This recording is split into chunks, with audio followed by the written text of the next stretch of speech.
자가 신령과 진정으로 예배할지니라.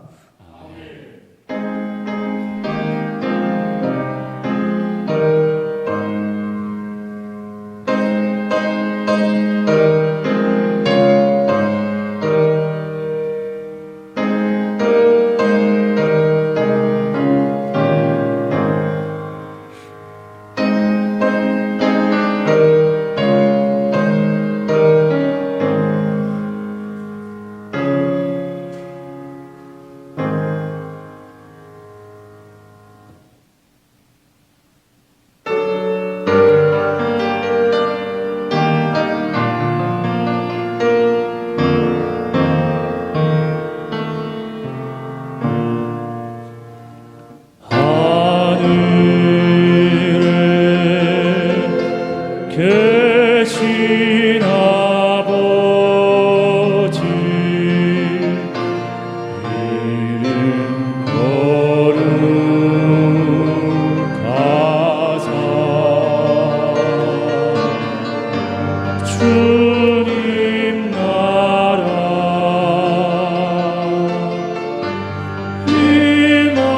임하시고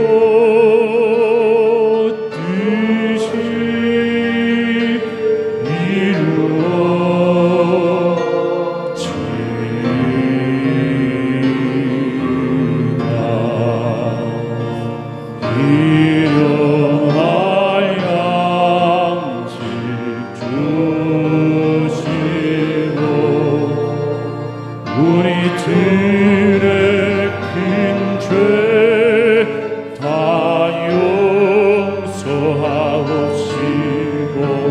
또 시험에 들게 마시고 악에서 구원하소서. 되게 주의 나라 주의 권세 주의 영원 영원히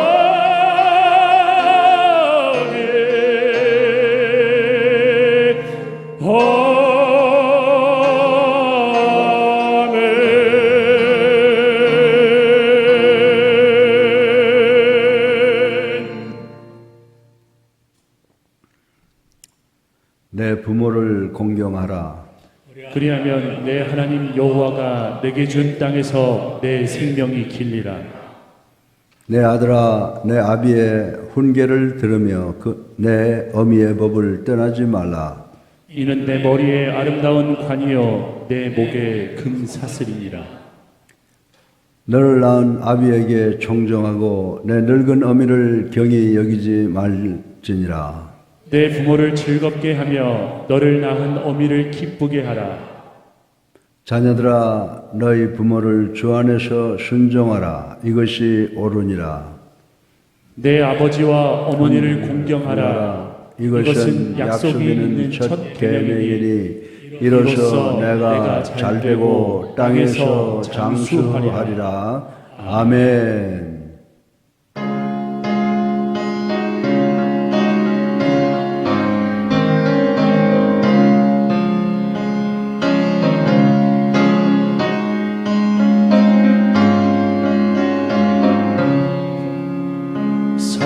사절의 봄바람 불어있고 하나님 아버지 모셨으니 믿음의 반석도 든든하다. 우리 집 즐거운 동산이라.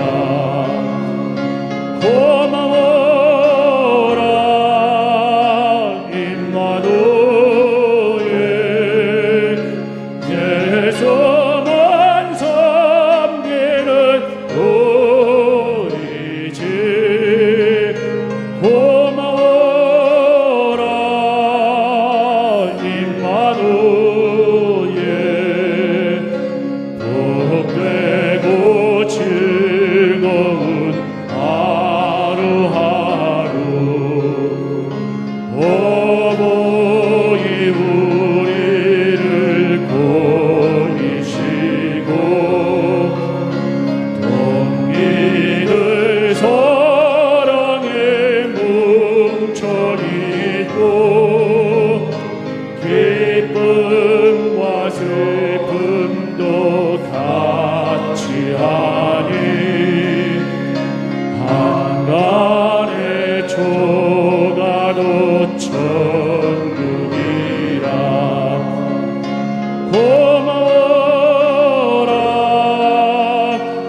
고마워라 임마누엘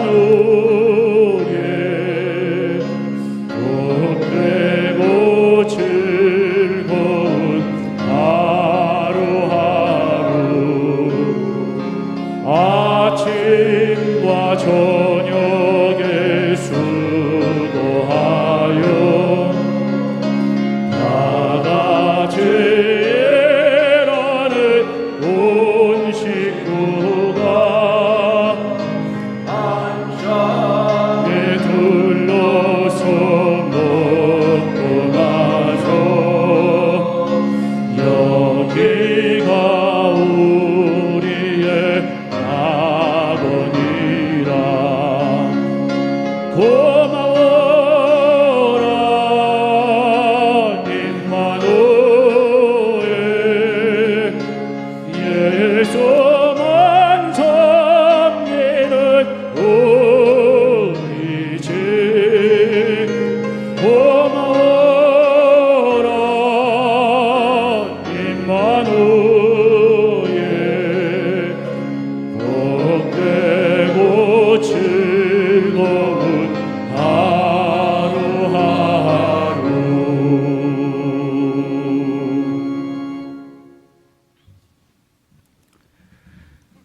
참 좋으신 하나님 아버지, 은혜와 사랑을 감사드리며 찬송과 영광을 올려드립니다. 유악한 어린아이와 같은 저희들이 하나님의 사랑을 몹시도 그리워하여 영상으로 하나님께 예배를 드리오니 이 예배를 기쁘게 받아 주시옵소서.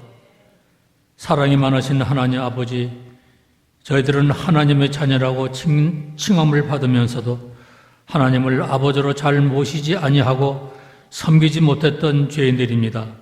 또한 저희들이 육신을 낳고 길러주신 어버이가 계시지만 효도하며 섬기는 일에 부척이나 인석했던 불효자였음을 고백합니다. 내 부모를 공경하라고 명하신 하나님의 법이 저희들 입에서만 맴돌 뿐 가슴에 새겨지지 못했음을 부끄러이 아뢰옵나니 용서하시옵고 이 어버이 주일에 참다운 자녀의 모습을 되찾을 수 있도록 인도하여 주시옵소서. 국률에 풍성하신 하나님 아버지, 이제껏 저희들을 위해 모든 것을 희생하신 어버이들에게 평강을 주시옵고 늙음에서 오는 외로움, 서러움, 쓸쓸함, 섭섭함 등 이 모든 것들이 사라지게 하시옵소서. 외로운 분들과 허약한 분들과 가난한 분들을 위로하여 주시고 힘을 더하여 주셔서 이 땅에 계시는 동안 끝까지 훌륭한 믿음의 어버이로서 모범을 보여줄 수 있게 축복해 주시옵소서. 저희들 모두 정성어른 효령으로 진물 본받아 어버이를 잘 섬기는 가정생활을 할 수 있게 하시옵고 낳아주시고 길러주신 큰 은덕을 잊지 않도록 도와주시옵소서. 특별히 자녀들이 없이 외롭게 사시는 분들까지도 공경할 수 있는 넓은 효성을 주시옵소서. 자비로우신 하나님 아버지, 이 시간에도 세상에서 자녀들에게 버림받고 쓸쓸하게 생을 마감하는 어르신들이 계십니다. 세상의 빛과 소금이 되라고 하신 주님의 명령에 따라 이분들을 돌보는 것이 당연한 교회의 역할인 줄 아오니 저희 교회가 이런 분들을 돌봐줌으로써 세상 사람들의 덕을 끼치는 교회가 되게 도와주시옵소서. 인자와 자비가 풍성하신 하나님 아버지, 지금 전 세계가 코로나19로 인하여 어려움을 겪고 있습니다. 저희 나라도 많은 어려움을 겪고 있습니다. 우리 교회도 11주째 영상으로 예배를 드립니다. 하루빨리 코로나19가 소멸되게 하셔서 온 성도들이 주님 전에 나와 하나님께 예배 드릴 수 있도록 도와주시옵소서. 사랑하는 성도들을 만나고 싶고 보고 싶습니다. 하나님 아버지, 이루어 주시옵소서. 오늘 단위에 세우신 이강평 담임 목사님을 기억하시고 영육간에 피곤치 않게 건강으로 축복해 주시옵소서. 오늘도 선포될 말씀에 아멘으로 화답하며 순종을 다짐하는 복된 시간이 되게 축복해 주시옵소서. 특별히 서기대를 기억하시고 작지만 강한 대학, 명품 대학이 되도록 역사하여 주시옵소서. 지금 드려지는 예배가 신령과 진정으로 드려지는 참 예배가 되도록 축복해 주시옵소서. 예배 시정을 주님께 의탁하오며 예수 그리스도 이름으로 감사하며 간절히 기도드리옵나이다. 아멘.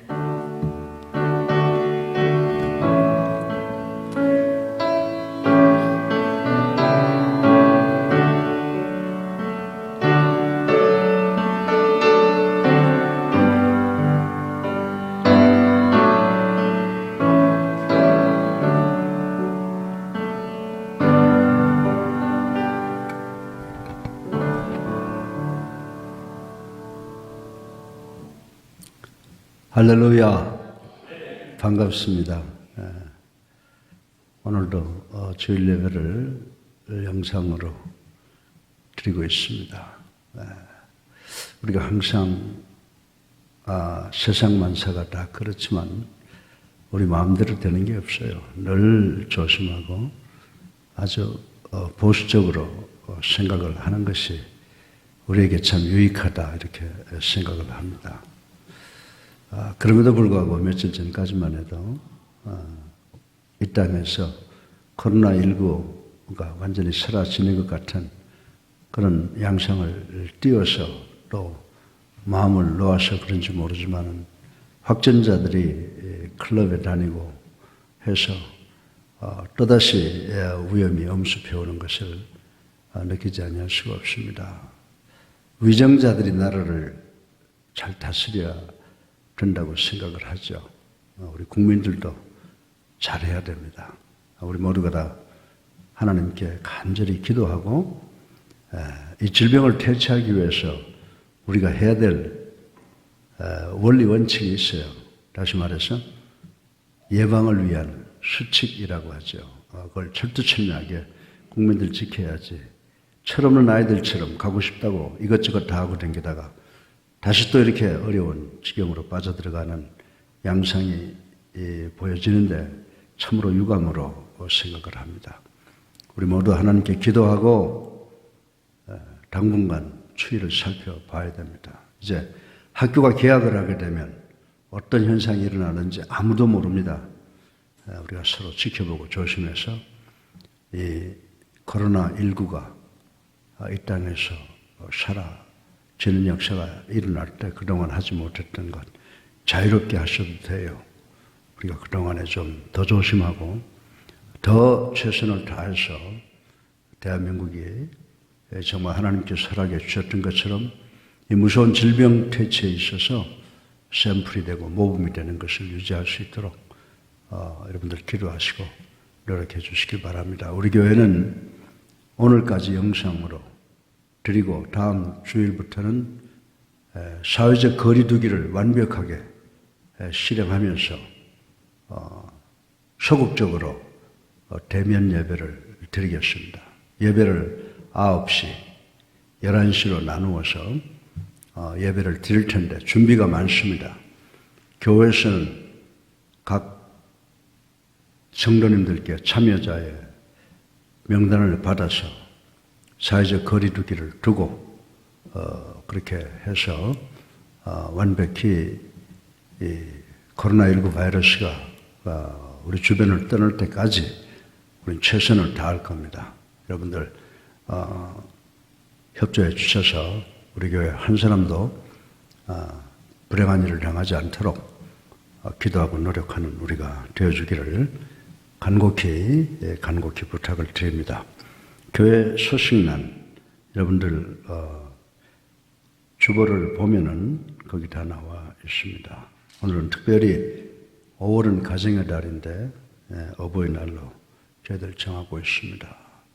우리 성경을 보게 되면 부모에게 효도하면 하나님이 주신 땅에서 장수하리라. 그 장수는 거기에 풍요도 들어가 있습니다. 우리가 부모에게 효도하는 것을 통해서 하나님께 영광 돌리고 이 사회를 보다 복된 나라로 만들 수 있는 우리가 되기를 주님의 이름으로 축원합니다. 혹시 이번 주간에 생일이나 결혼 기념일을 맞이했거나 또 침례 받으신 분들 계세요? 우리 김태삼 장로, 최신일 장로, 배현옥 권사님, 참 뵌 지가 오래되네요, 그죠?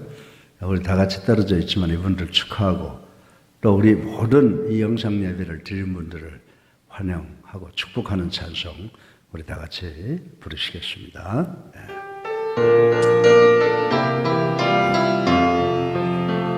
주의 사랑으로 사랑합니다. 주의 사랑으로 사랑합니다. 형제 안에서 주의 영광을 보며 주의 사랑으로 사랑합니다.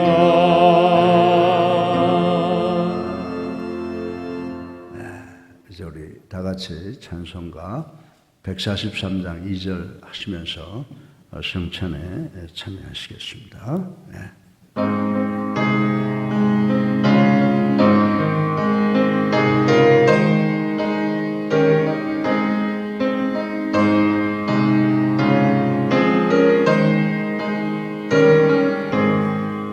왜 지은 죄 다 제시고 못 박히셨으니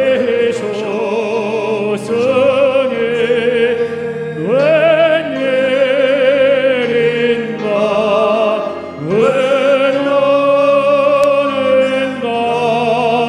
그 사랑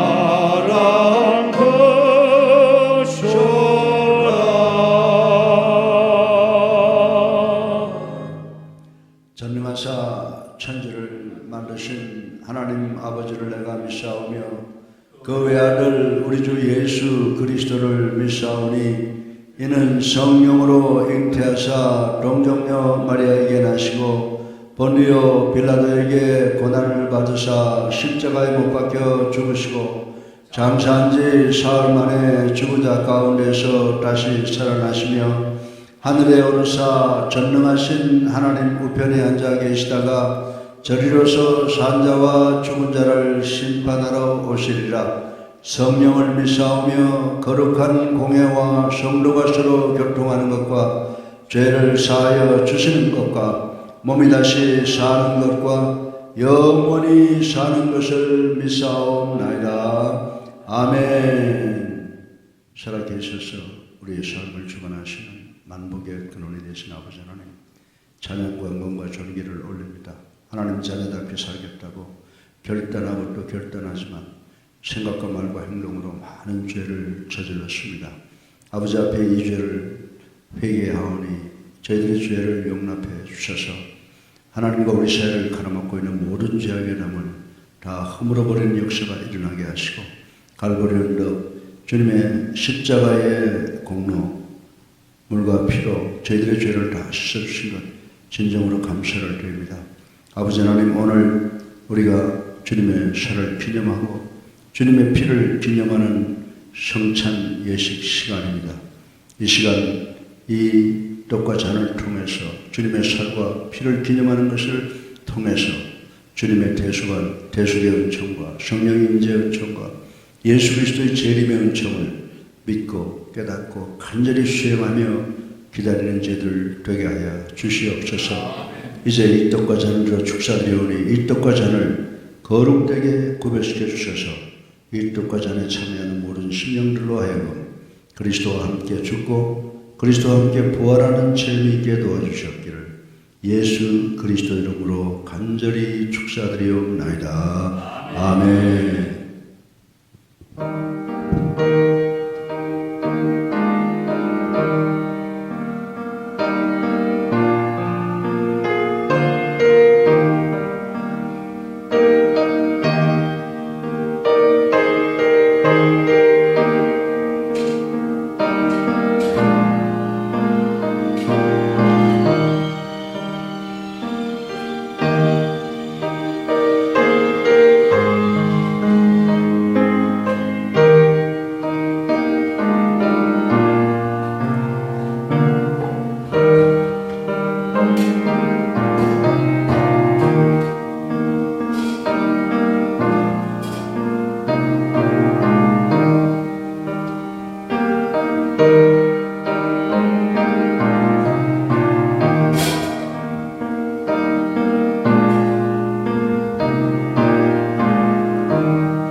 저희들의 죄가 동이 수에서 먼 것처럼 옮겨주시고 하나님의 자녀가 되게 해주신 권세를 감사하고 또 감사합니다. 아버지 하나님, 그 은혜가 너무나 크고 감격합니다. 또 나가서 저희들 이 어렵고 힘든 세상, 코로나19 바이러스가 판을 치고 있는 이때에도 저희들에게 재와 명철과 건강 주신 것 감사합니다. 하나님의 크신 사죄의 은총과 세상을 살아갈 수 있는 것을 위하여 일반적 은총도 주신 것 진심으로 감사를 드립니다. 아버지 하나님, 그 은혜가 너무나 크고 감격해서 저희들 적은 물질 바쳤습니다. 이 물질을 축복해 주셔서 오병이어의 역사가 일어나게 하여 주시옵소서. 그리고 하늘나라의 나라가 확장되는 역사가 일어나게 하여 주시옵소서. 오늘 헌금함에 손을 넣은 귀한 당신의 아들, 딸들 일일이 축복해 주셔서 먼저 질병으로부터 자유케 하시며 개인과 가정과 직장과 사업의 모든 문제가 사라지고 소원이 성취되는 복을 허락해 주시옵소서.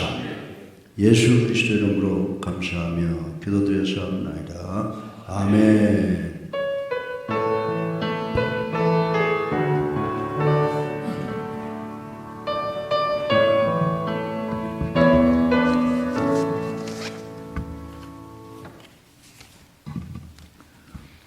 성경 봉독하겠습니다. 성경 봉독은 신명기 21장 10절에서 23절 말씀입니다. 그 중에서 10절에서 14장의 말씀을 제가 봉독해 올리겠습니다. 내가 나가서 적군과 싸울 때에 내 하나님 여호와께서 그들을 내 손에 넘기심으로 내가 그들을 사로잡은 후에 내가 만일 그 포로 중에 아리따운 여자를 보고 그에게 연연하여 아내를 삼고자 하거든 그를 내 집으로 데려갈 것이요 그는 그 머리를 밀고 손톱을 베고 또 포로의 의복을 벗고 내 집에 살며 그 보물을 위하여 한 달 동안 애곡한 후에 내가 그에게로 들어가서 그의 남편이 되고 그는 내 아내가 될 것이요 그 후에 내가 그를 기뻐하지 아니하거든 그의 마음대로 가게 하고 결코 돈을 받고 팔지 말지라.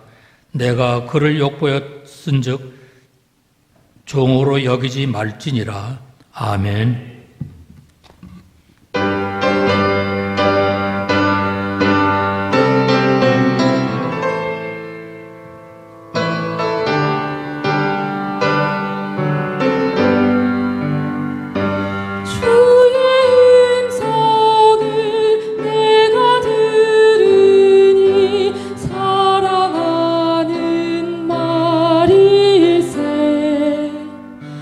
믿는 마음을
기도하겠습니다.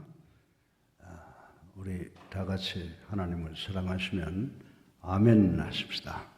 아멘. 오늘은 가정의 달의 둘째 주일입니다. 오늘 우리는 가정의 행복을 위해서 이 지구의 기초인 가정 규례에 대하여 생각을 해 보겠습니다. 영어에서 가장 아름다운 단어, 세 개의 단어가 있는데 첫 번째로 heaven, 천국이고 두 번째로 mother, 어머니고 그리고 세 번째로 home, 가정이라고 합니다.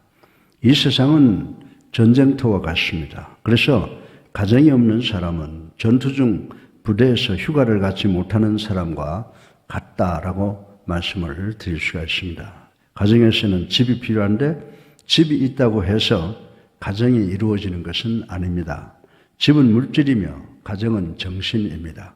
정신인 가정은 물질인 집과 더불어 형성이 되는 것입니다.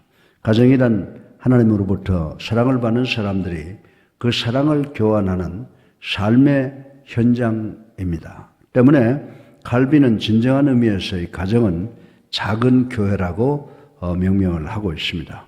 우리들은 누구나 세상에서 가정보다 더 귀중한 처소가 없다는 사실을 인정하면서도 가정을 너무 소홀하게 생각하고 더 무례하게 굴고 이기적이고 함부로 행동하는 경우가 많이 있습니다.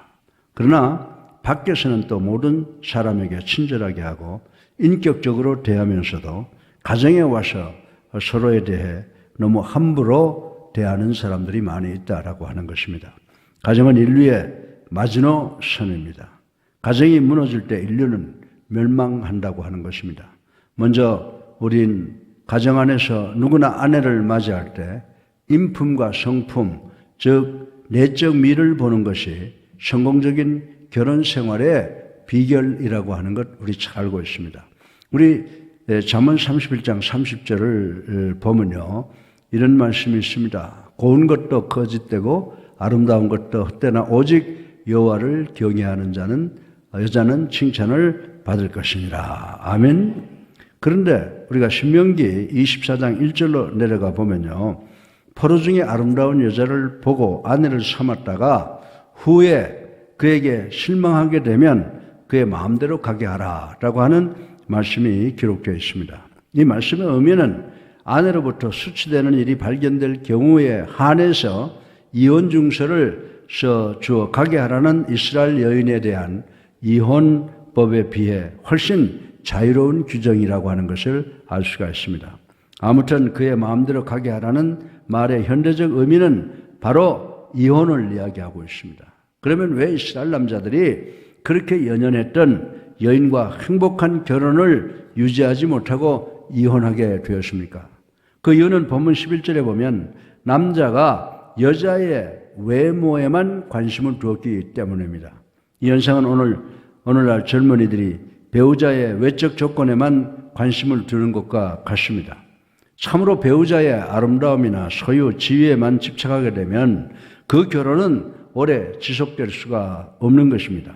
왜냐하면 행복한 결혼 생활은 미적 감각이나 소유나 지위에 있는 것이 아니라 인격과 성품에 달려있기 때문입니다. 결혼 생활에서 외적 조건들은 일시적인 만족은 줄 수는 있겠지만 행복한 결혼을 유지해주는 근본은 될 수가 없다고 하는 것입니다. 이러한 예로 요즘 시대에 이혼을 들 수가 있습니다.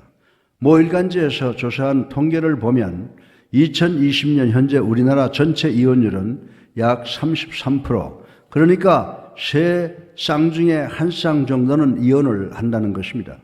요즘 우리나라에 또 결혼이라고 하는 남녀 협동 생활이 유행되고 있다고 합니다.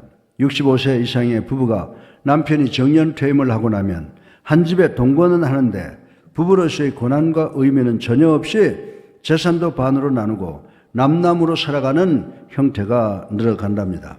또한 외적 조건들을 선호하는 20대에서 30대 이혼이 약 70%를 차지하는 것으로 발표가 되어 있습니다. 그렇습니다. 결혼 생활을 성공적으로 이끌기 위해서는 배우자의 미나, 물질의 소유 정도나 지위, 즉 외적 조건이 아니라 인품, 즉 내적 조건에 대해 더 관심을 가져야 한다는 것입니다. 이 인격적 내면의 아름다움은 조개 속에 감추어진 진주와 같아서 찾기가 참 어렵습니다. 그러나 조개 속에서 진주를 발견할 때의 그 기쁨은 말로 형용할 수가 없다는 것입니다. 마찬가지로 배우자에게서 내면의 미를 발견하게 되면 그 결혼 생활은 더 행복해지고 활력이 넘치게 되는 것입니다. 바로 이것입니다. 행복한 생활, 성공적인 가정을 이루기 위해서는 배우자 내면의 미를 보는 것인데 내적 아름다움을 볼 수 있기까지는 참으로 많은 인내와 시간이 걸린다라고 하는 것입니다. 그러나 해녀가 진주를 안고 있는 조개를 찾듯이 우리는 끝까지 노력해야 하는 것입니다. 왜냐하면 결혼은 배우자의 장점뿐만이 아니라 단점까지도 모두 받아들여야 하는 것이기 때문입니다. 그래서 행복한 결혼 생활은 배우자의 단점을 자기의 장점으로 보완함으로써 원만한 결혼 생활을 유지하는 것입니다.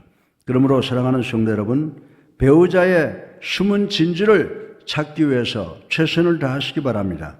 그 진주를 찾을 때 비로소 하나님께 주신 배우자를 감사하게 되고 행복한 삶을 살게 된다라고 하는 것입니다. 마찬가지로 예수 그리스도의 우리에 대한 사랑이 우리로 하여금 예수 그리스도의 신부되게 하셨습니다. 고대 사회에서는 전쟁포로로 잡혀온 여인들은 모두 종의 신분으로 살아야 했습니다.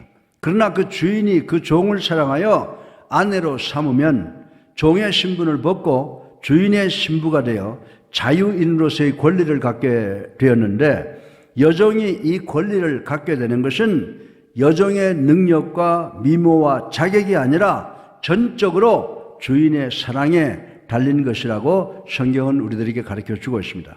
오직 주인이 사랑하여 자신의 신부로서 그 종을 선택해 줄 때만 종의 신분을 벗고 영광스러운 신부의 생활을 누릴 수가 있었던 것입니다.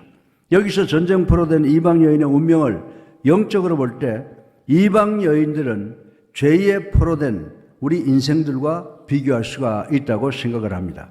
그리고 주인은 우리를 죄의 종에서 구원하여 자신의 신부로 삼아주신 예수 그리스도를 비유할 수 있다고 생각할 수가 있는 것입니다. 진실로 우리는 본래 죄에 포로된 자라서 영원히 죄의 종로로 타며 그 아래서 신음할 수밖에 없었으나 우리의 신랑 되신 예수 그리스도께서는 우리를 죄의 종에서 해방시켜 주시고 당신의 신부로 삼아 주셨습니다. 우리가 예수 그리스도의 신부가 된 것은 우리가 미와 부와 지위와 능력이나 어떤 공로가 있기 때문이 절대로 아닙니다. 오직 예수 그리스도께서 우리를 사랑하셨기 때문입니다. 그래서 바울은 에베소서 2장 8절에 우리의 구원이 우리에게서 난 것이 아니라 은혜로 인한 하나님의 선물이라고 말씀하셨습니다. 참으로 우리는 죄의 종에 불과한 존재들이었지만은 예수 그리스도께서는 우리를 긍휼히 여기시고 사랑해 주셔서 당신의 신부로 선택해 주셨습니다. 그리고 예수 그리스도께서는 우리에게서 세상죄로 추하고 더러운 누더기가 된 종의 옷을 벗기시고 당신의 신부의 자격에 걸맞게 구원의 아름다운 웨딩드레스를 입혀주시고 구원의 웨딩마차에 맞추어 우리를 혼인 예식장 안으로 부르셔서 당신의 신부로 삼아 주셨습니다. 그래서 이사야 선지자는 이사야서 61장 10절에서 내가 여호와로 말미암아 크게 기뻐하며 내 영혼이 나의 하나님으로 말미암아 즐거워하리니 이는 그가 구원의 옷을 내게 입히시며 공의의 겉옷을 내게 더하심이 신랑이 사모를 쓰며 신부가 자기 보석으로 단장함 갖게 하셨음이니라. 아멘. 사랑하는 성도 여러분, 우리가 예수 그리스도의 신부된 특권은 오직 예수 그리스도께서 주신 사랑의 은혜였다는 것을 다시 한번 기억하시는 우리 모두가 되기를 주님의 이름으로 축원합니다. 결혼한 지 10년이 지난 부부가 있었습니다. 세월이 흐를수록 남편에 대한 아내의 불만은 커져갔고 가정에 평화가 깨어지자 부부는 고민 끝에 각자 종이 상자를 하나씩 준비하여 서로 부부에게 불만이 생길 때마다 불만 내용의 글을 써서 그 박스에 집어넣기로 했습니다. 그리고 한 달 후 상자를 서로 바꾸어 보기로 했습니다. 한 달이 지났습니다. 자, 한 달 동안 당신이 나를 얼마나 실망시켰는지 보세요 하고 아내는 상자를 남편에게 내밀었습니다. 남편은 말없이 아내 상자 속에 쪽지를 하나씩 꺼내어 읽은 후에 자신의 상자를 아내에게 내밀었습니다. 아내는 남편의 쪽지들을 하나하나 펴서 읽기 시작을 했습니다.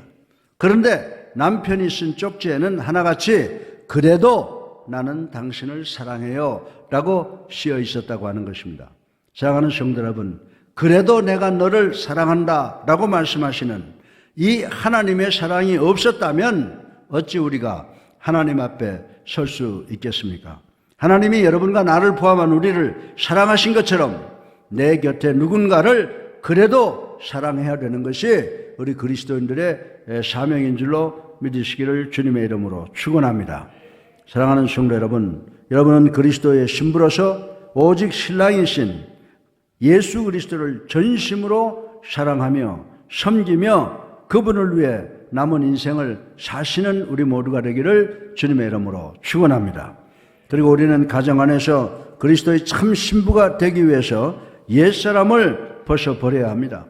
이 본문 12절에서 13절을 보면요, 포로로 잡혀온 여인은 머리를 밀고 손톱을 깎고 또 포로의 의복을 입어야 했습니다.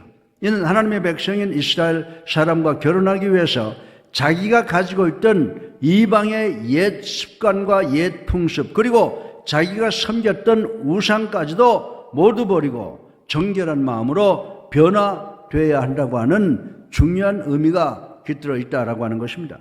마찬가지로 우리도 그리스도의 신부가 되기 위해서는 옛사람과 그 옛 행위와 옛 습관과 풍습을 반드시 벗어버려야 하는 것입니다.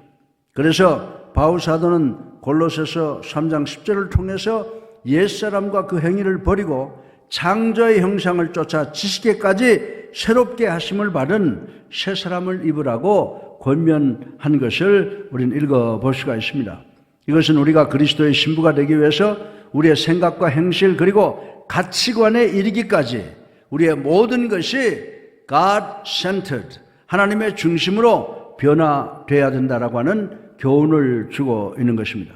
요한계시록 19장 7절로 8절의 말씀같이 우리가 그리스도의 사랑을 입고도 새롭게 변화되지 못하고 여전히 옛사람의 모습을 고집하며 살아간다면 우리는 그리스도께 버림받음으로써 그리스도와의 영원한 하늘나라 혼인잔치에 참여하는 축복을 놓치게 된다는 사실인 것입니다. 또한 우리 가정 안에서 아내를 존중하는 것은 곧 나를 존중하는 것이라고 말씀을 하고 있습니다. 본문 14절을 보면은 포로였던 여인을 아내로 삼았다가 그 후에 그 여인이 마음에 들지 않아 이혼하려고 할 경우에 그 여인을 다시 종으로 취급하여 팔지 말고 자유를 주어서 보내라고 말씀을 하고 있습니다. 이것이 비록 포로되었던 여인이라고 할지라도 한 번 아내가 되었었다면 그 여인의 인권을 존중해 주라고 하는 하나님의 명령이라고 하는 것입니다. 이와 관련하여 사도 바울은 에베소서 5장 25절에서 남편들아 아내 사랑하기를 그리스도께서 교회를 사랑하시고 그 교회를 위하여 자신을 주신같이 하라고 말씀하신 교훈을 우리는 명심해야 될 줄로 믿습니다. 사실 부부는 결혼으로 한 몸 이룬 사이로 각각 다른 존재가 아닙니다. 부부는 두 몸이 아니라 한 몸인 것입니다. 다른 사람이 자신의 배우자를 무시하는 것은 바로 나를 무시한다는 모욕감으로 다가오게 되는 것입니다. 왜 그럴까요? 바로 부부는 나눌 수 없는 한 몸이기 때문이라는 것을 말씀을 드리고 싶은 것입니다. 그러나 우리 가정에서는 종종 퇴근하여 늦게 집으로 돌아온 남편들의 거만한 목소리를 들을 수가 있습니다.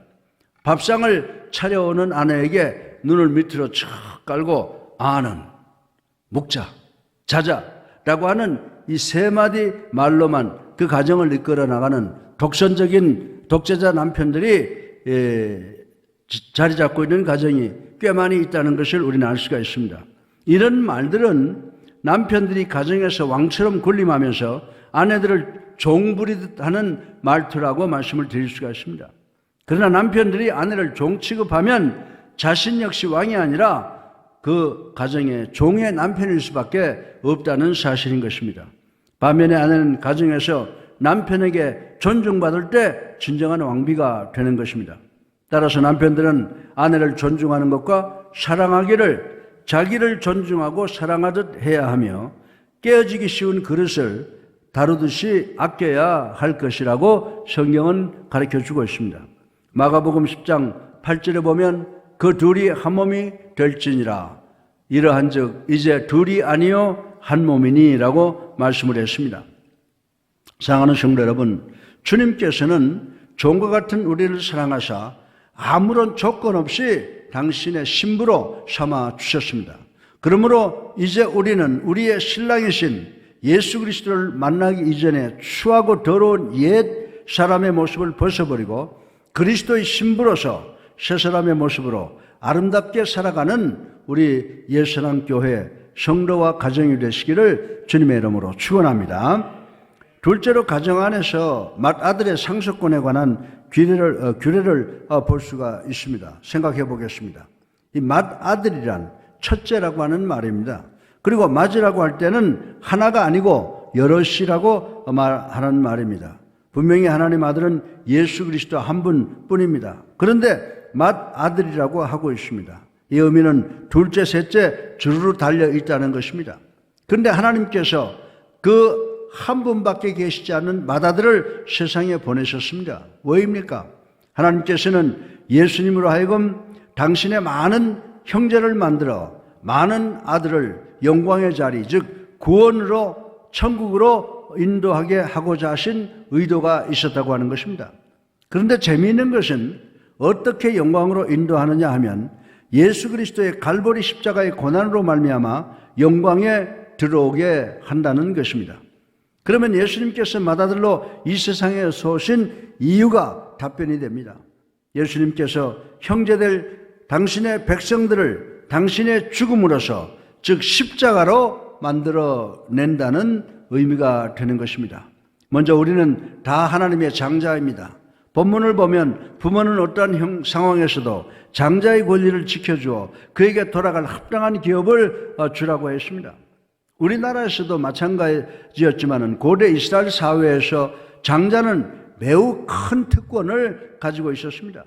즉 이스라엘 사회에서 장자는 부모의 유산을 상속받을 때 다른 형제의 2배나 되는 재산을 상속받을 수 있는 권리가 있었습니다. 그러한 의미에서 장자는 스스로의 노력과 상관없이 큰 축복을 누릴 수가 있었습니다. 오늘 우리 성도들은 그리스도로 말미암아 바로 이러한 큰 축복을 누릴 자격을 얻은 하나님의 맏아들들이라고 말씀을 드릴 수가 있습니다. 하나님께서는 세상 만민 가운데서 여러분과 나를 포함한 우리를 그리스도 안에서 먼저 택하여 당신의 장자로 삼아주신 그리고 당신의 유업을 있게 해주셨다는 사실을 우리는 분명히 깨달아야 되는 줄로 믿으시기 바랍니다. 사도 바울은 갈라디아서 3장 29절을 통해서 이를 분명하게 밝히고 있습니다. 너희가 그리스도의 것이면 곧 아브라함의 자손이요 약속대로 유업을 이을 자니라. 아멘. 참으로 우리 성도들은 세상 사람들이 탐낼 만한 하나님의 유업을 이을 영적 맏아들의 직분을 갖게 되었다라고 하는 것입니다. 물론 그렇다고 해서 우리가 예수 그리스도보다 앞선 하나님의 장자라고 하는 것은 아닙니다. 예수 그리스도만이 하나님의 유일한 독생자시요 진정한 장자이시며 우리는 그리스도의 선택에 따라서 하나님의 양자로 먼저 입양되었을 뿐이라고 하는 사실을 우리는 깨달아야 된다라고 하는 것입니다. 따라서 예수 그리스도께서는 당연히 하나님의 진정한 장자이시고 우리는 하나님의 유업을 이을 자라는 점에서 우리는 하나님의 유업을 잊지 못할 세상 사람들과 비교하여 먼저 하나님의 아들이 되어 장자가 되었다는 의미를 반드시 깨닫는 우리가 되기를 주님의 이름으로 축원합니다. 그렇습니다. 우리 성도들은 하나님의 유업을 잇도록 하나님께서 세상으로부터 다른 사람보다 먼저 불러주신, 즉 먼저 구별해 주신 하나님의 아들들이라고 하는 것입니다. 그러므로 우리는 맏형이 동생들의 모든 것을 돌보며 부족한 것을 나누어 주듯이 우리가 받은 장자의 축복으로 하나님의 차자와 같은 세상 사람들을 돌아보고 그들의 부족한 것을 채워주며 더 많은 헌신을 해야 한다라고 하는 것입니다. 우리가 하나님의 장자로서 나 자신을 위한 욕심을 버리고 세상을 돌본다면 하나님께서는 기쁜 마음으로 우리를 더 많이 축복하실 줄로 믿으시기를 주님의 이름으로 축원합니다. 마치 부모가 우애 좋은 형제를 바라보며 기뻐하듯 말입니다. 따라서 우리 모든 성도들은 하나님께로부터 받은 장자의 권리로 모든 세상 사람들과 더불어 하나님의 사랑을 더욱 풍성히 해야 될 사명이 우리들에게 있다라고 하는 것입니다. 이제 여러분을 통해서 하나님의 장자의 축복이 세상에 널리 퍼지기를 주님의 이름으로 축원합니다. 그리고 하나님은 우리의 약하심을 불쌍히 여기십니다. 본문은 그 당시 일부 다처제의 상황에서 주신 규례라고 하는 것 역사적으로 잘 알고 있습니다. 잘못하면 일부 다처제가 하나님께서 제정하신 제도인 듯한 인상을 주나 결코 그렇지는 않습니다. 창세기 2장 18절로 25절에 보면 하나님께서 세우신 결혼제도는 분명히 일부 일처제입니다. 그럼에도 불구하고 본문에서 하나님께서 일부 다처제를 전제하고 말씀하시는 것은 그것을 하나님께서 제정하시거나 허락하셨기 때문이 아니라 인간의 완악함을 아시고 하나님의 계시가 완성되기까지 단지 잠정적으로 그들의 잘못을 묵인한 까닭이라는 사실을 우리는 알아야 된다라고 하는 것입니다. 이것은 마치 부모가 아직 판단 능력이 부족한 어린아이의 잘못을 덮어주는 것과 같은 것이라고 생각하면 틀림이 없습니다. 만일 3살로 막 접어든 여러분의 자녀가 귀하고 값비싼 골동품 도자기를 깨뜨렸다면 여러분 어떻게 하시겠습니까? 회초를 들고 그 어린 자녀의 종아리를 때리거나 그 아이에게 소리를 지르며 화를 내시겠습니까? 아마도 대부분의 부모는 아이가 어리기 때문에 어쩔 수 없다는 것을 인정하고 오히려 놀라서 우는 아이를 안고 달래줄 것이라고 생각할 수가 있는 것입니다. 바로 이것입니다. 하나님께서는 우리 인간의 연약함을 아시고 우리가 당신의 뜻을 거스르는 일이 있을지라도 어느 정도는 우리의 잘못을 묵인하시고 당신의 그 넓은 은혜의 품에 안아 주신다고 하는 것입니다. 그렇습니다. 하나님은 우리의 약함을 긍휼히 여겨주시는 사랑의 하나님이십니다. 그러나 하나님께서 우리의 약함을 아시고 불쌍히 여기사 우리가 비록 잘못된 길로 행하는 것을 일시적으로 허용하신다고 할지라도 그에 대한 책임이 없다는 것이 아니라고 하는 것입니다. 우리가 하나님의 뜻을 거슬려 행하면 반드시 그 대가를 치르게 되어 있다는 사실을 우리 그리스도인들은 기억을 해야 된다고 하는 것입니다. 이는 구약시대 하나님께서 정하신 일부 일처제도를 버리고 일부 다처제의 가정마다 불화가 그치지 않고 그로 인해 그 가정이 큰 불행을 겪었던 사실로도 확인할 수가 있다라고 하는 것입니다. 그러므로 우리는 하나님께서 우리의 약함을 아시고 불쌍히 여겨주시는 것으로 인하여 감사할 뿐만이 아니라 할 수만 있다면 하나님의 뜻에서 벗어나는 일이 없도록 자신을 하나님의 말씀 아래로 복종시키는 노력이 우리들에게 있어야 되는 줄로 믿으시기를 주님의 이름으로 축원합니다. 마태복음 8장 17절에 보면요, 이는 선지자 이사야를 통하여 하신 말씀에 우리의 연약한 것을 친히 담당하시고 병을 짊어지셨도다 함을 이루려 하심이더라. 아멘. 그리고 로마서 5장 6절에 보면요, 우리가 아직 연약할 때에 기약대로 그리스도께서 경건하지 않은 자를 위하여 죽으셨도다라고 말씀을 했습니다. 사랑하는 성도 여러분, 세상에는 하나님이 정해주신 질서가 있다고 하는 것입니다. 자연계에는 자연계의 질서가 있고 가정에는 가정의 질서가 있다는 것입니다. 또 교회나 국가사회에서도 다 질서가 있습니다. 이 질서가 무너지면 혼란이 생겨납니다. 만일 자연계가 현재 그들에게 주어진 질서를 거스른다면 이 지구는 즉시 파멸되고 말 것입니다. 이처럼 자신의 자리를 지키는 것은 참으로 중요합니다. 따라서 우리가 우리에게 주어진 규례를 지키고 우리에게 주어진 임무를 다할 때 우리가 속한 가정과 교회와 국가사회는 더욱 아름다워지고 복되게 행복하고 행복하게 될 것임을 믿는 우리 모두가 되시기를 주님의 이름으로 축원합니다. 우리가 지금 코로나19를 당하고 있지만 우리 국민 모두 각자가 자기가 지켜야 될 그 규례를 다 지킬 때 우리가 이 코로나19를 박멸시킬 수가 있다는 사실도 여기에 연결되는 말씀이라고 생각해 볼 수가 있습니다. 셋째로 마지막으로 불효자에 대한 규례를 생각해 보겠습니다. 먼저 부모의 권위는 하나님께서 부여하신 하나님을 대리하는 대리적 권위입니다. 본문 18절에서 21절을 보면 충격적인 말씀이 기록되어 있습니다. 사람에게 완악하고 패역한 아들이 있어 그의 아버지의 말이나 그 어머니의 말을 순종하지 아니하고 부모가 징계하여도 순종하지 아니하거든 그의 부모가 그를 끌고 성문에 이르라 그 성읍 장로들에게 나가서 그 성읍 장로들에게 말하기를 우리의 이 자식은 완악하고 패역하여 우리 말을 듣지 아니하고 방랑하며 술에 잠긴 자라 하면 그 성읍의 모든 사람들이 그를 돌로 쳐 죽일지니라. 참으로 이 무서운 말씀이라고 생각할 수가 있습니다. 자식이 패역하고 방탕한 자라고 해서 부모가 성읍 장로들에게 일러 바치는 것도 그렇고 또 극형을 내리는 것도 우리의 상식에 반하는 충격적인 것이라고 말씀을 드릴 수가 있습니다. 그러나 말씀을 자세히 보면 자녀의 패역함의 정도가 돌이킬 수 없는 수준에 이르렀다는 것을 알 수 있으며 그 패역한 자녀를 죽이라고 명하는 것은 그를 그대로 두었을 경우에 이스라엘 신앙 공동체에 미칠 악 영향이 심각했기 때문이라고 하는 것을 우리는 알 수가 있습니다. 잘못된 자녀를 징책하는 것은 하나님께서 부모에게 부여한 신성한 권리입니다.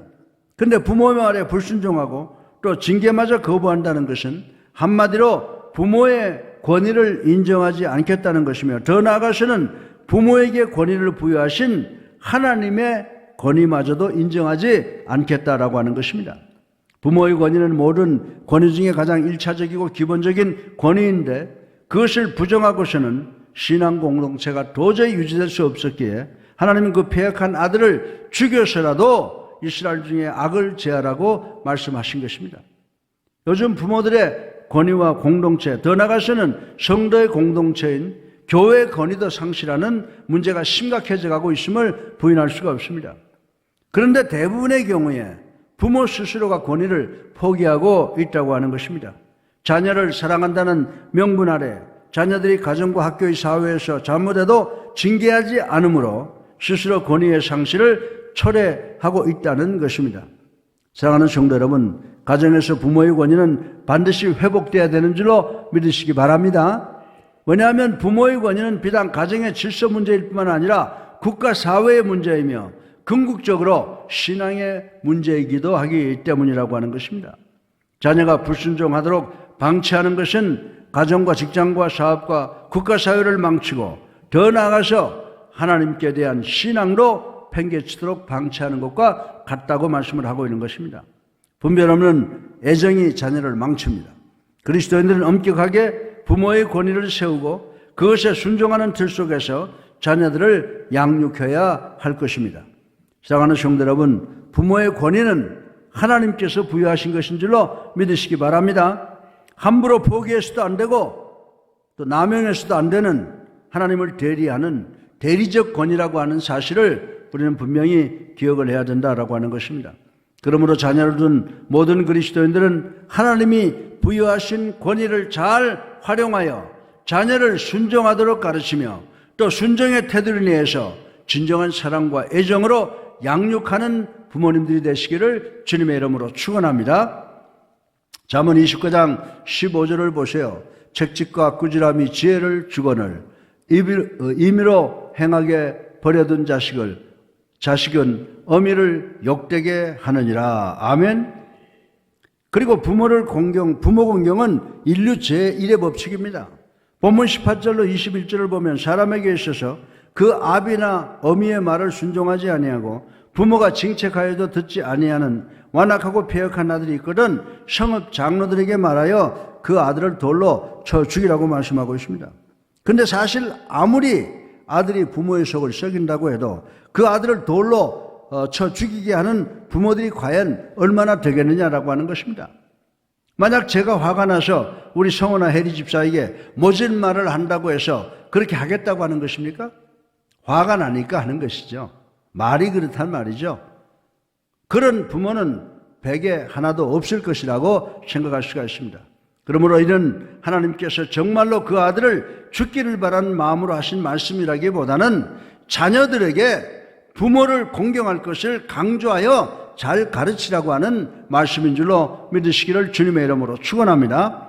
사실 하나님께서는 십계명을 주실 때도 인간에 대해 지켜야 하는 6가지 계명 중에 첫 번째 계명으로 내 부모를 공경하라고 말씀하신 것만큼 부모를 공경을 강조해야 된다라고 하는 것입니다. 그렇습니다. 부모 공경은 인륜의 제1법칙입니다. 그러므로 우리는 부모를 공경하고 효를 다해야 됩니다. 우리가 부모를 공경하는 것은 부모님에 대한 도리일 뿐만이 아니라 하나님의 계명을 지키고 하나님의 말씀에 순종하는 것입니다. 또한 에베소서 6장 3절에 부모를 공경하는 것은 우리가 이 땅에서 잘되고 장수하는 비결이 되기도 한다라고 하는 것입니다. 그런데 오늘 우리 사회를 보면 이러한 인륜의 제1법칙이 땅에 떨어져 사람들의 발에 짓밟히고 있다고 하는 것을 부인할 수 있는 사람은 없습니다. 오늘날 대부분의 사람들은 늙으신 부모님을 모시기를 싫어합니다. 그래서 많은 사람들이 부모님을 양로원 같은 노인 보호시설에 맡기고 있습니다. 그런가 하면 어떤 사람들은 늙으신 부모님을 외딴 곳에 갖다 버리거나 심지어는 유산을 위해서 살인까지 하고 있는 철없는 자녀들이 있다고 하는 것입니다. 더욱이 경악할 것은 이러한 폐륜적인 범죄를 저지른 사람들 중에는 소위 기독교인이라는 사람들도 상당수가 포함되어 있다는 사실인 것입니다. 어쩌면 이 시대는 너무 악하여 하나님께서 부모를 더욱 잘 공경하라고 주신 경고의 말씀을 우리의 현실에 그대로 적용하여 배역한 자식들을 돌로 쳐주게 하는 상태가 되었는지도 모르겠습니다. 사랑하는 성도 여러분, 부모는 우리를 낳아주시고 우리가 배고플 때 먹이셨으며 우리가 목마를 때 마신 분입니다. 그리고 우리가 추울 때 옷이 되어주시고 우리가 지치고 힘들어 상처를 갖고 돌아올 때 우리의 안식처가 되어주신 분들입니다. 그런데 우리가 이런 부모님을 천시하고 공경하지 않는다면 우리의 자녀도 후에 우리를 공경하지 않을 것은 자명한 사실이라고 하는 사실을 우리는 기억을 해야 된다라고 하는 것입니다. 이런 옛 이야기가 있습니다. 어떤 아들이 80 먹은 노모를 갖다 버리기 위해서 지게에 싣고 산속으로 들어갑니다. 그런데 지게 위에 실려서 산속으로 들어가는 늙은 어머니는 나뭇가지를 뚝뚝 꺾어서 떨어뜨리는 것입니다. 그것을 본 아들은 어머니 왜 나뭇가지는 꺾어 난리요? 신경사납게 라고 소리 질렀습니다. 그때 늙은 노모는 내가 나를 버리고 내려올 때 날이 어두워질 텐데 잘못하면 길을 잃어 사나운 짐승에게 해를 당할 텐데 이 나뭇가지를 따라가면 쉽게 집으로 갈 것이다 라고 했다고 하는 것입니다. 아들은 늙은 어머니의 말씀을 듣고 눈물을 흘리며 회개하고 어머니를 모시고 내려와 평생을 효도하며 살았다고 하는 이야기가 있습니다. 그렇습니다. 우리가 부모에게 효도하는 모습을 보고 우리 자녀들도 그대로 배울 것임을 명심하여 부모님 사랑하시기를 최선을 다하는 우리 모두가 되기를 주님의 이름으로 축원합니다. 결론입니다. 가끔 신문지상에 보면 성실성 문제로 인해서 부부간의 불행한 사건과 형제간의 분쟁과 불효의 사건이 오르내리곤 합니다. 정녕 부부간의 문제와 부모와 자식 간의 문제와 형제 간의 우애까지 깨뜨려가며 이런 분쟁이 발생하는 것을 볼 때 인간은 지극히 이기적이고 물질적이라는 사실을 다시 한번 확인할 수 있습니다. 사랑하는 성도 여러분, 부모와 자식지간과 남편과 아내 그리고 형제 자매를 하나님이 주신 분복으로 알고 사랑하고 귀중히 여겨야 되는 줄로 믿으시기 바랍니다. 그래서 가정준칙과 오늘날 대부분의 국가들은 상속법을 아주 세밀하게 제정하여 시행하고 있다라고 하는 것입니다. 우리는 이 규례를 통해 하나님께서는 무엇을 말씀하고 계시는지 깨닫고 실천해야 된다라고 하는 것입니다. 실천해야 된다라고 하는 것입니다. 메이어라고 하는 랍비가 있었습니다. 설교를 잘하여 많은 사람이 모여서 말씀을 들었습니다. 그 중에 유태인 한 여자가 이 랍비의 긴 설교를 듣고 늦은 시간에 집으로 돌아가자 남편이 문 밖에서 화를 냅니다. 내일이 안식일인데 아직 요리도 하지 않고 무엇하고 다니냐? 당신 도대체 어디에 갔다 왔느냐라고 야단을 합니다. 그 여자는 랍비 메이어 설교를 듣고 오느라고 늦었다고 말을 했습니다. 그러자 화가 머리끝까지 난 남편은 당신이 그 랍비의 얼굴에 침을 뱉고 돌아올 때까지는 집에 들어올 수 없다고 말하며 문을 잠궈버렸습니다. 그녀는 할 수 없이 친구의 집에 가서 며칠을 지냈습니다. 이 소식을 들은 랍비는 자기의 설교가 너무 길어서 한 가정이 파괴되었다고 생각하고 그 여자를 자기의 집으로 초대를 했습니다. 그 여자와 이야기를 하던 중 랍비는 자기의 눈이 아프다고 하면서 이것은 당신의 침으로 씻어야 나을 것 같다고 호소를 했다고 합니다. 그 여자는 마침내 자신의 형편도 그렇고 하여 랍비의 청을 들어주어서 그의 눈에 침을 뱉은 것이 곧 얼굴에 침을 뱉는 경우가 되어버렸던 것입니다. 이 광경을 보고 있던 제자들이 놀라서 묻습니다. 아, 랍비같이 덕망이 있는 분이 어찌하여 여자에게 얼굴에 침을 뱉게 하십니까? 라고 물었습니다. 그때 랍비는 이렇게 대답을 합니다. 가정의 평안을 되찾기 위해서라면 어떤 일이라도 해야 한다라고 했다고 하는 것입니다. 사랑하는 성도 여러분, 우리 한번 깊이 생각해 보아야 할 이야기입니다. 하나님께서 우리에게 주신 가장 귀한 이 가정을 아름답고 평안하고 복되게 갖고 나가기 위해서 부모와 자식, 부부 그리고 형제자매를 사랑하기에 그리고 가정의 규례를 지키는데 최선을 다하는 우리가 되어야 될 줄로 믿으시기를 주님의 이름으로 축원합니다. 사랑이 많으신 아버지 하나님 참으로 감사와 찬송과 영광을 돌립니다. 회개합니다. 아버지 하나님 주님의 갈보리 언덕 십자가 사랑 감사합니다. 아버지 하나님 우리가 지금 전 세계적으로 코로나19 바이러스 때문에 지금 모두가 죽음의 공포 속에서 떨고 있습니다. 그러나 하나님께서 우리의 기도 소리를 들으시고 이제 이 땅에 코로나19를 아버지 방면시킬 그런 시간을 주실 줄로 믿습니다. 우리 모두가 기도하게 하시고 그리고 하나님께서 우리에게 주신 모든 규칙과 규례를 잘 지키는 우리 모두가 될 수 있도록 하나님 축복하여 주시옵소서. 그리하여 이제 이 코로나19뿐만이 아니라 아버지 하나님 이 대한민국으로 하여금 자유민주주의를 지킬 수 있는 나라가 될 수 있도록 하나님 축복하여 주시옵소서. 아버지 하나님 위로부터 아래까지 모두가 하나가 되어서 하나님께 기도하며 또 하나님이 주신 모든 방법과 규칙을 잘 지키는 이 나라 이 백성 우리 교회가 될 수 있도록 하나님 축복하여 주시옵소서. 사랑이 많으신 아버지 하나님, 하나님께서는 가정을 기름 부어 세우셨습니다. 또 그 가정에 자녀를 기업으로 주셨습니다. 아버지 하나님 우리 교회로 하여금 42년 동안 복음의 나팔을 불게 하여 주시고 우리 자녀들을 지켜주신 것을 진심으로 감사를 드립니다. 아버지 하나님 우리 가정에 하나님 주신 자녀들 아름답게 성장하게 하여 주시옵시고 그리고 학업에서 성공하게 하시고 직장 생활하는 우리 사랑하는 아들 딸들 지혜와 명철 주셔서 어디에서든지 머리가 되게 하여 주시옵소서. 해외에 있거나 군대에 있거나 지방에 있거나 아버지 하나님 저들을 축복해 주셔서 눈동자처럼 안전하게 지켜 주시옵소서. 그리고 자영업하는 우리 사랑하는 성도들 많이 있습니다. 저들을 축복해 주셔서 저들이 기도하는 것마다 30배, 60배, 100배의 결실이 맺어지는 축복이 있게 하여 주시옵소서. 또한 아버지 하나님 우리 교회 아버지 질병으로 고통당하는 사랑하는 아들, 딸들이 있습니다. 아버지 나사렛 예수 그리스도 이름으로 저들을 치유해 주셔서 초대교회에서 죽었던 자가 일어났던 것처럼 질병으로부터 자유케 되고 하나님께 영광 돌리는 우리 예수사람 교회가 되게 하여 주시옵소서.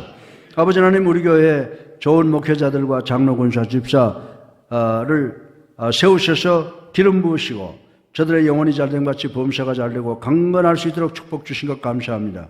저들의 삶을 통해서 예수 그리스도의 모습을 보일 수 있는 귀한 당신의 아들, 딸들 섬기는 종들 되게 하여 주시옵시고 이들의 섬김으로 인해서 예수사람 교회 성도들 아버지 한 사람도 천국 순례의 길에서 탈락되는 일이 없도록 하나님 축복하여 주시옵소서.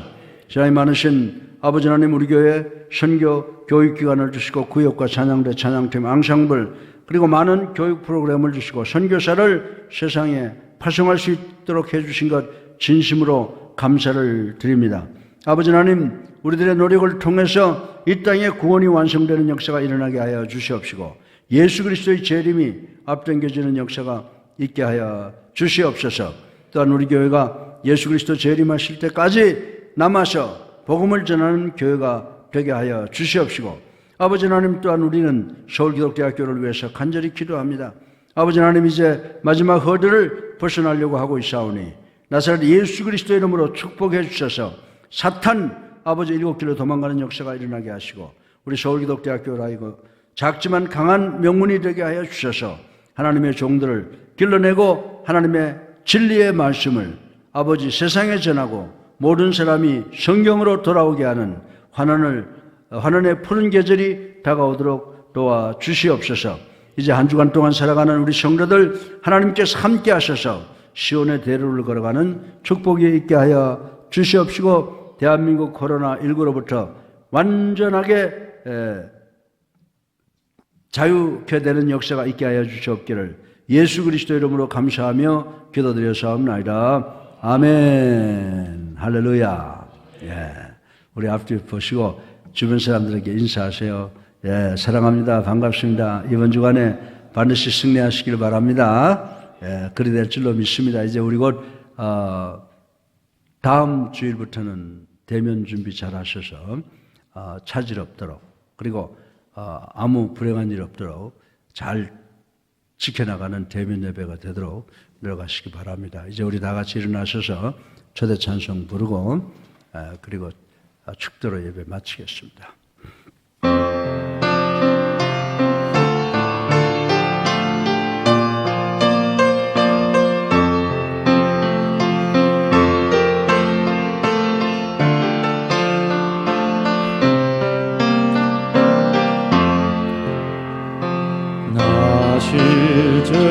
실제로 거의 저시고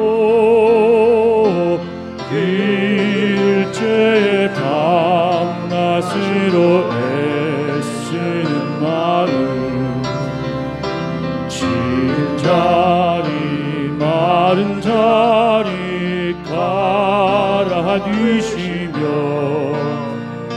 소은 말이 다 닳도록 고생하시네.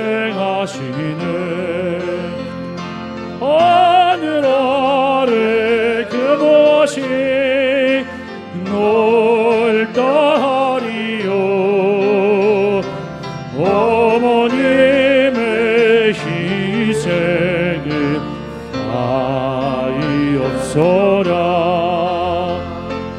어려선 안고 업고 올려주시고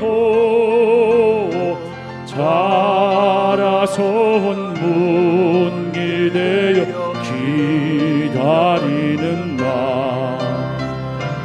알을 쌓 그들 쌓 자식 생각에 고치던 이마 위에 주름이 가득, 땅 위에 그것이 높다 하리요. 어머님의 정성은 지극하여라.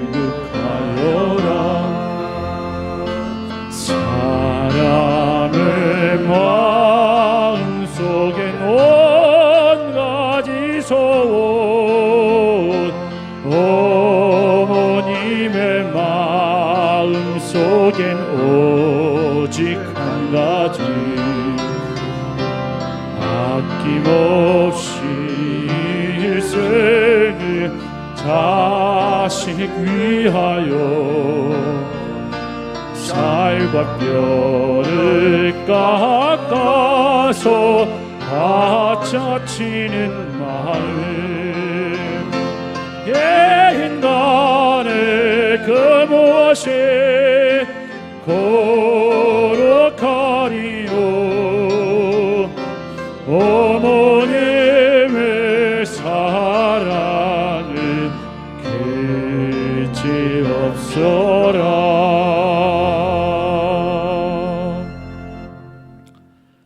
이제는 우리 주 예수 그리스도의 은혜와 하나님의 무한하신 사랑과 성령님의 감화 감동 교통하심이 이제 우리 모두가 하나님을 경외하듯이 부모를 존경하고 사랑하고 자식을 사랑하고 자식은 하나님 섬기듯 부모를 섬기는 그런 예수사랑 교회가 되게 하겠다고 결단하고 돌아가는 성도들 머리 위에 이제부터 영원까지 함께 하셨기를 예수 그리스도 이름으로 간절히 축원하옵나이다.